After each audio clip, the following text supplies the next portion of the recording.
станал 5, кажа дека за боља на вистината според ЕУ и како тој го гледа по локалните избори има некакво разближување околу реформската агенда, но дека треба уште да се прави. Од друга страна излегува некои статистики каде што велат дека граѓаните имаат веќе 70% доверба во ЕУ, да, пораст на довербата, но од друга страна многу е мал процентот за уставни измени.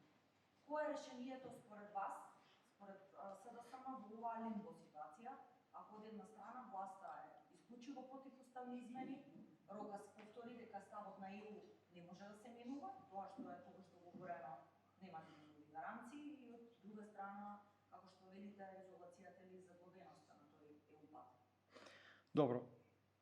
Прилично сум сигурен дека ќе дое време, ама очигледно е дека за жал ќе помине некое време, во кое што ќе бидеме среќни што сме го имале францускиот предлог на маса.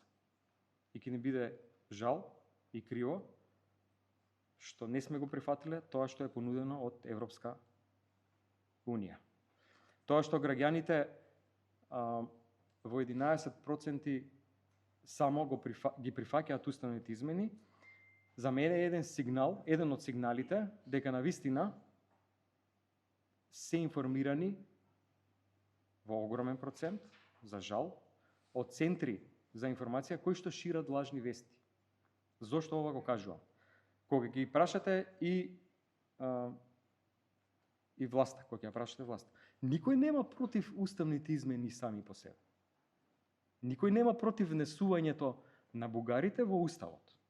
Стравувањата се дека после, откако ќе се отворат поглавијата, ние можеме повторно да се соочиме со некои непринципијални барања кои што задираат во нашите идентитетски одредници и на тој начин да имаме проблем. И тоа никој не го прифаќа.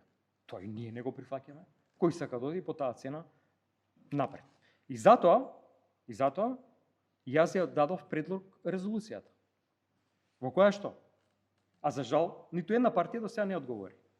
Сите политички партии ме пратена таа предлог резолуција да дадат своји мислења. Што пишуваше, да ве потсетам од таа предлог резолуција? Да се обединиме околу нашите црвени линии. Зашто ние не преговараме? Ама немаме проблем да се случат уставните измени. Зошто? Со случувањето и вметнувањето на уставните измени, во кои што не влегуваат само бугарите во уставот, влегуваат и хрвати и така натаму. Ние ги отвораме поглавијата, почнува вистинската реформа да се случува кај нас, почнува вистинското реформирање на законите, европските представници се тука присутни, заедно со нас во работни групи, како што тоа било случајот во сите земји членки кои што се приклучија претходно, Хрватска, Бугарија, Романија и така натаму. Една од најбитните работи, доаѓаат европските фондови кај нас. Граѓаните ќе имаат економски бенефит, финансиски бенефит, ќе имаат во сите сектори. Се тоа што сега им смета на граѓаните, тоа е единствениот начин кој што може да се смени. Затоа што таму во тие поглавја стои реформа на правосудството, стои реформа на закон за јавни набавки, стои реформа на сите закони во сите сектори. Се тоа што граѓаните сака да го видат. Ајде да се направи тој чекор, тоа беше нашиот предлог. А да се обединиме и да кажеме зашто доколку понатамо во текот на преговори се соочиме со некои непринципијални барања, тогаш ние имаме консензус дека за јазикот, идентитетот, културата, историјата не преговараме, тоа се заеднички црвени линии и тоа во повеќе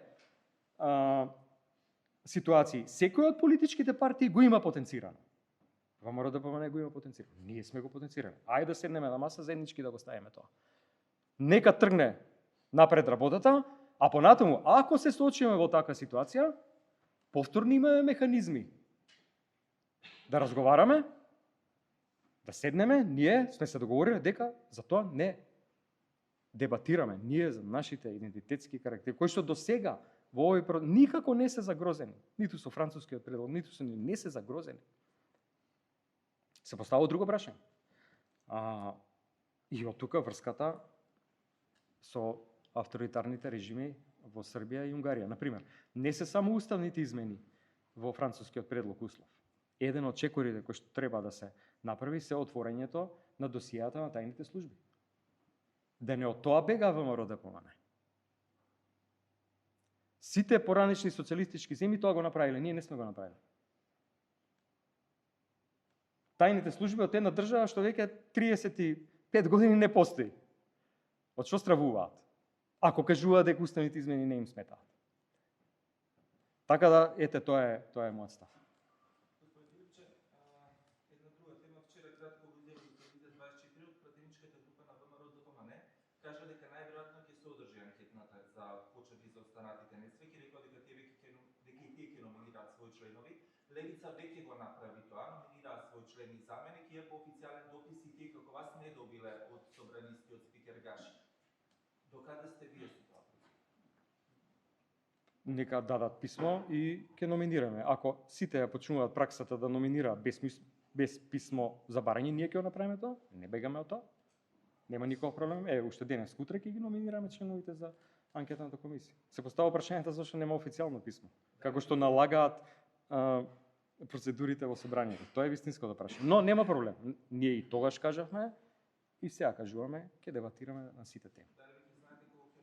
Не, треба да разговараме во рамки на пратеничката група. Меѓутоа членови сигурно ќе има. Господин Клучев, две прашања имам. Првото ми е поврзано со платите. Вие имате свој закон покрај за минималната плата и за замрзнување на функционерските плати. Меѓутоа вчера од Сојузот на синдикати на Македонија поднесува друг предлог закон за намалување на функционерските плати за 80%.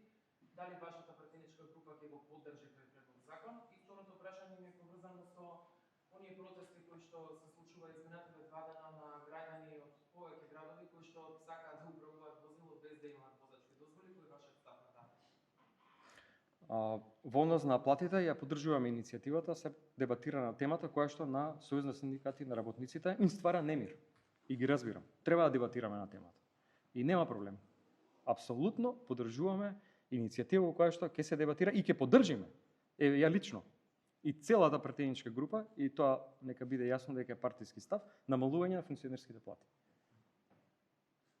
Зошто? И тука го врзувам одговорот со следното прашање. Не може категории на граѓани кај нас да имаат немир, да имаат проблем. Улогата на владата е да излезе во пресред на сите. Значи, прекршување на закон не смее да се толерира, меѓутоа мора да се разговара со луѓето да види кои се проблемите и да им се понуди решение за да може да функционираат понатаму. ВМРО ДПМН го обвинува дека имате вмешаност, не вие лично, туку СДСМ дека има вмешаност во организирањето на тие протести. Не, апсолутно демантирам. Јас за протестите разбрав од медиумите.